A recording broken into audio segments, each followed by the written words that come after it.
भूत असली होते हैं और राक्षस भी, और दोनों हमारे अंदर ही रहते हैं।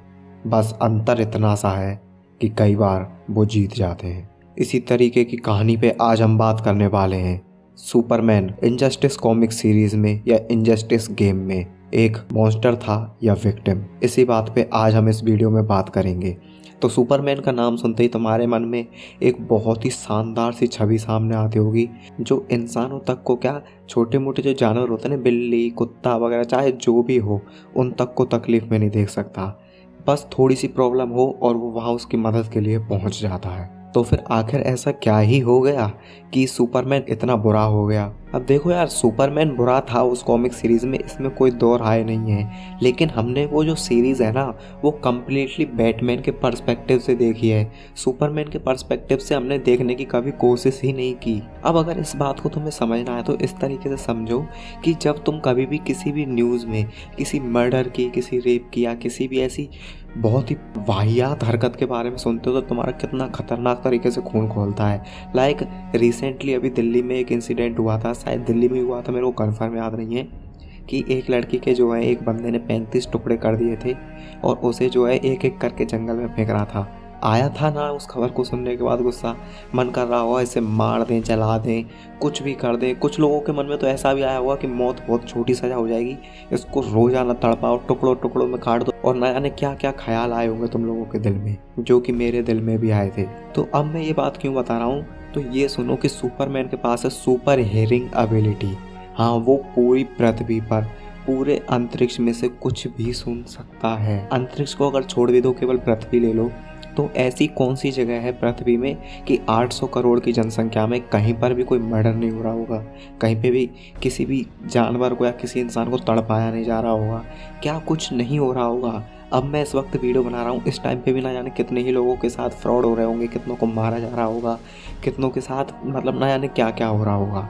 अब तुम सोचो, तुम्हारा दिन में एक बार खबर सुनने पे इतना गंदा दिमाग खराब होता है। सुपरमैन 24 घंटे ये सुनता है। वो रात को सोता भी कैसे तुम अंदाज़ा नहीं लगा सकते। और उसके बाद भी सुपरमैन इतने सालों तक बहुत प्यार से रह रहा था। वो चाहता तो बहुत पहले सब कुछ बदल के रख सकता था। उसके पास ताकत थी और इंसान उसे रोक नहीं सकते थे, लेकिन फिर भी वो इंसानों के कायदे कानून से चल रहा था, एक भगवान जो इंसानों की मर्जी मान रहा था। लेकिन हद तब हो जाती है जब इस सब का विक्टिम वो खुद बन जाता है। उसकी पत्नी को और अजन्मे बच्चे को, दोनों को इतने बुरे तरीके से मार दिया जाता है, या बोलो मरवा दिया जाता है धोखे से सुपरमैन के ही हाथों। उस जगह बहुत ही ज़्यादा सुपरमैन का दिमाग ख़राब हो जाता है और वो अपने ऊपर से आपा खो देता है। लेकिन वो जो बुरा बनता है आपा खोने की वजह से नहीं बनता। उसे ये चीज़ रियलाइज़ हो जाती है कि अगर उसने अभी कदम नहीं उठाया तो ये सारी चीज़ें बहुत आगे चली जाएंगी और इसे रोका नहीं जा सकता। अब कंफ्यूज मत होना, मैं इस कॉमिक सीरीज़ में बैटमैन को बुरा नहीं बोल रहा हूँ। बैटमैन वो मोरल कंपास है जिसके साथ अगर तुम हो तो तुम्हें अच्छे बुरे की चिंता करने की कोई ज़रूरत नहीं है। जिधर बैटमैन जा रहा है वो 100% सही रास्ता है। लेकिन सुपरमैन को भी तुम गलत नहीं कह सकते, क्योंकि उसने दुनिया में जहाँ भी जितने भी युद्ध चल रहे थे उन्हें रुकवा दिया। बैटमैन की राय ये थी कि युद्ध रुके हैं, युद्ध की वजह नहीं, युद्ध की वजह वही है, और जब सुपरमैन अपने आतंक को ख़त्म कर देगा फिर से युद्ध चालू हो जाएगा। लेकिन इस जगह मैं बात करना चाहूँगा, सुपरमैन के पास ताकत है, बैटमैन के पास दिमाग। सुपरमैन अपनी ताकतों से युद्ध को रुकवा सकता है तो बैटमैन अपने दिमाग से युद्ध को हल भी कर सकता है। लेकिन इन दोनों ने ही एक दूसरे से लड़ना और एक दूसरे को रोकना प्रेफर किया, ना कि साथ में मिलकर काम करने के। हाँ, सुपरमैन ने कड़े कदम उठाए थे, लेकिन बैटमैन अगर सुपरमैन को दोस्त के नाते थोड़ा सा अपने साथ रखता, उसके कदमों पे जो है थोड़ा सा लगाम लगाता और उसके साथ में मिलकर अगर कुछ कोशिश करते दोनों, तो हो सकता है ये चीज़ कहीं और अच्छी डायरेक्शन में जा सकती थी। और तुम लोग इनजस्टिस कॉमिक सीरीज़ की ईयर 1 की जो कॉमिक्स आई है ना, उनमें देख सकते हो कि सुपरमैन बुरा इतना ज़्यादा नहीं था। हाँ, उसने कुछ गैरकानूनी कदम ज़रूर उठाए थे, लेकिन वो अच्छे के लिए ही उठाए थे। उसने उतना ज़्यादा बुरा नहीं किया था। लेकिन उसकी बुराई तब शुरू होती है जब वो ओलिवर क्वीन यानी ग्रीन एरो को मार देता है। अब वो ग्रीन एरो को यूं ही इंटेंशनली नहीं मार देता।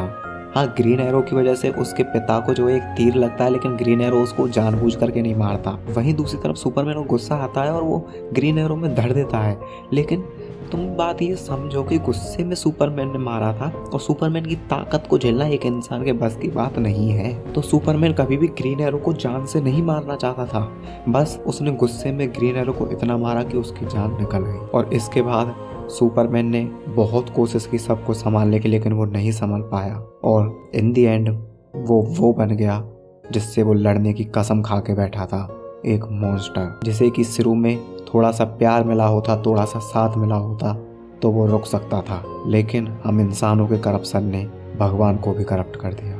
और इन दी एंड मैं एक ही बात बोलना चाहूँगा, मॉन्स्टर्स वो नहीं होते जो दिखने में भयानक होते हैं, जिनके पंजे होते हैं, जिनके सींग होते हैं या जिनके बड़े बड़े दांत होते हैं।